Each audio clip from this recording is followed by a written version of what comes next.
Binary আমার একেবারে পুটকির ভিতরে বাস ঢুকে দিল। প্রত্যেক দিন খালি লস আর লস, লস আর লস, লস আর লস, লস আর লস, প্রত্যেক দিন লস। $10, $20, $30, $40, এত লস তো মানুষও করে না। খাইছি রে ভাই, খাইছি আমি, গোয়া মারা খাইছি। বোঝেননি বিষয়টা?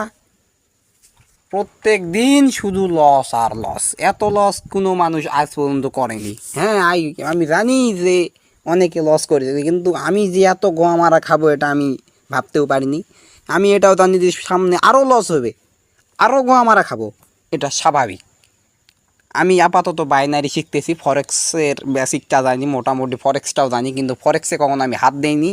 কারণ বাইনারিটা মানে বাইনারি থেকে আগে একজন ট্রেডার হই, বাইনারিটা ভালো করে শিখি, A to Z 5 স্টার করি, তারপর ফরেক্সে অবশ্যই আমরা পা দিব।